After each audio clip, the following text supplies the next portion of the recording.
बोलो जयकारा, बोल मेरे श्री गुरु महाराज की जय।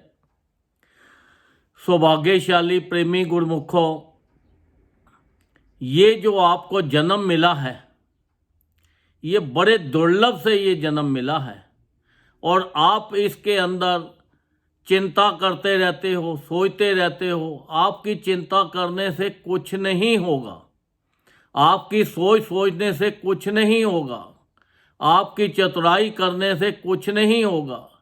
ये जो जीवन मिला है बड़ा अनमोल है, बड़ा दुर्लभ है और इसका पूरा पूरा लाभ उठाने के लिए जो है वो संत महापुरुषों की शरण में जाएंगे, वो हमें युक्ति बताएंगे, तब जाके हम ये शरीर का पूरा पूरा लाभ ले सकते हैं। अब देखो कि संत महापुरुषों ने हमें नाम दिया। हम तो सोचते हैं कि ये नाम क्या चीज़ है, पर ये जो नाम एक युक्ति दी है, ये आत्मा की खुराक है और ये आत्मा को स्ट्रांग करने के लिए हमें ये नाम दिया है। हम तो अपनी सोचते रहते हैं, ये सोचों से कुछ नहीं होना, ये चिंता करते हैं, चिंतों से कुछ नहीं होना। अब देखो जपजी साहब के पाठ में भी लिखा है, सोचा सोच न होवी जे सोचे लख वार, भुखा भुख न उतरे जे बन्ने पुड़िया नाल, लख सियामता कोल होवन ते चले एक न नाल, हुक्म रजाई चलना नानक लिखिया नाल। तो सब गुरु महाराज जी के संत महापुरुषों के अगर हम हुक्म में चलेंगे तो हमारी आत्मा का कल्याण हो जाएगा।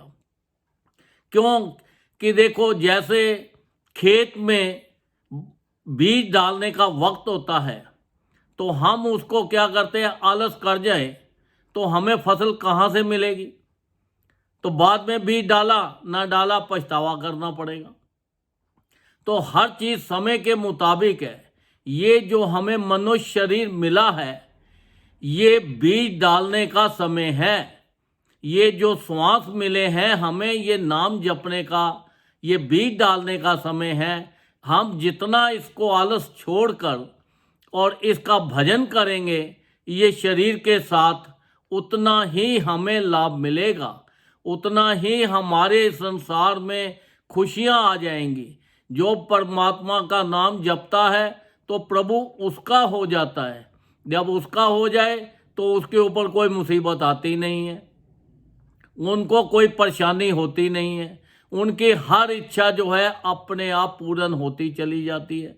पर शर्त यह है कि आप भी विश्वास के साथ भजन करो, क्योंकि भजन ही एक ऐसी चीज़ है जो हमारा कल्याण कर सकती है। ये जो मनुष्य देह मिली है बड़ी मुश्किल से मिली है और इसका पूरा पूरा लाभ लेने के लिए संत महापुरुषों की चरण शरण में जाना पड़ेगा।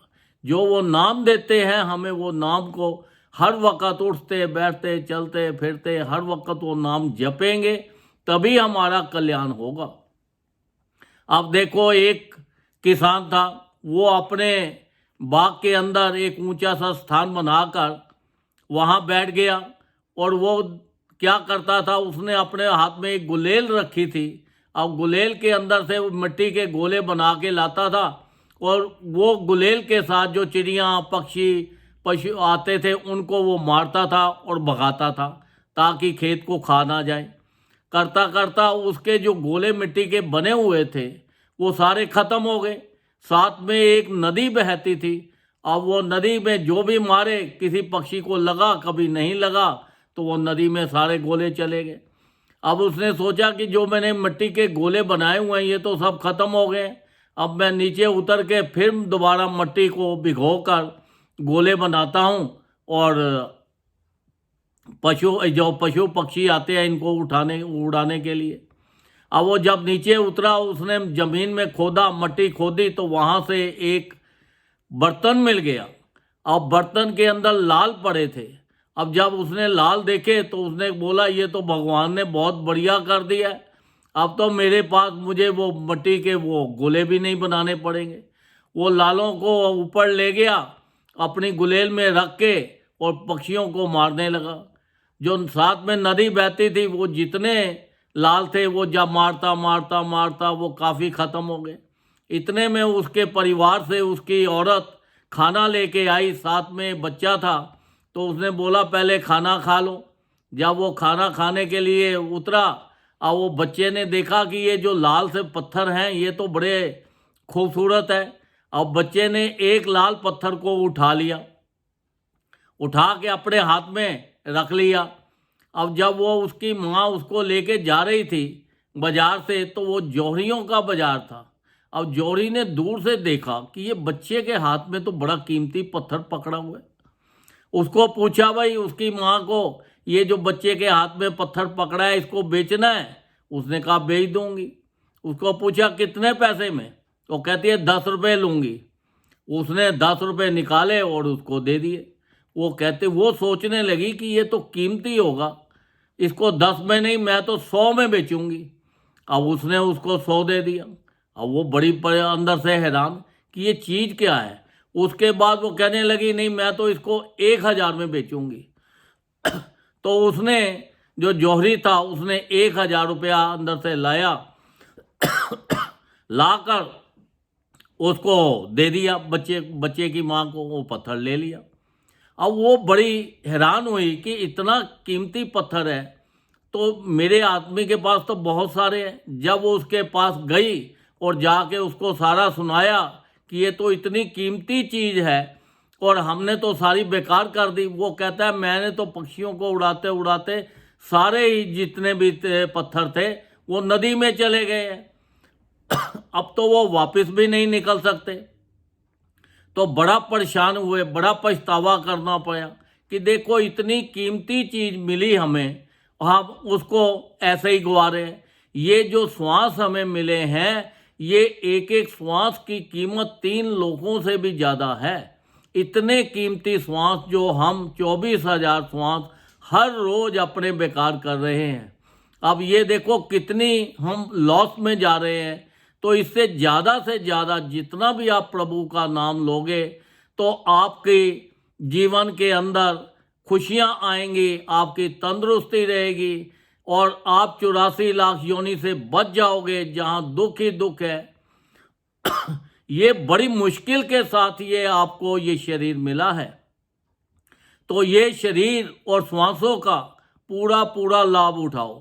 ये लाभ कहाँ से मिलेगा? संत महापुरुषों की शरण में जाने से मिलेगा। वो युक्ति बताते हैं, वो नाम देते हैं, वो कहते हैं उठते बैठते चलते फिरते हर वक्त इसका नाम जपते रहो तो आपका जीवन का कल्याण हो जाएगा। अगर हमने नाम नहीं जपा, इधर उधर की संसारिक चीज़ों में लगा दिया तो फिर तो हमारा कुछ नहीं बनने वाला। फिर आखिरी में हमें वो किसान की तरह पछताना पड़ेगा कि इतनी कीमती चीज़ हमारे हाथ में आई और सारी की सारी मैंने नदी में फेंक दी, निकाल दी, तो अब पछतावा क्या है। तो इसलिए हमारे संत महापुरुषों ने हमारे लिए कितने देखो आसान तरीके बना दिए हैं। हमें 5 नियम बना दिए हैं, श्री आरती, पूजा, सत्संग, सेवा, सिमरन और ध्यान। जो श्रद्धा सहित करे निश्चय हो कल्याण। वो कहते हैं ये 5 जो नियम बनाए हैं इनको विश्वास के साथ आप इसको निभाओ तो आपकी आत्मा का कल्याण हो जाएगा। आपकी जो रूह है उस परमात्मा के पास चली जाएगी और खुशी खुशी से ये यमों की मार से आप बच जाएंगे। जब इंसान का शरीर छोड़ता है तो देखो एक बिच्छू काटे तो कितनी तकलीफ होती है और उस टाइम लाखों बिच्छू काटते हैं, इतनी तकलीफ होती है। तो ये तकलीफ से बचने के लिए हमें ज़्यादा से ज़्यादा नाम जपना है। जितना ज़्यादा नाम जपेंगे तो जब हम जाएंगे तो हमें कोई तकलीफ नहीं होगी।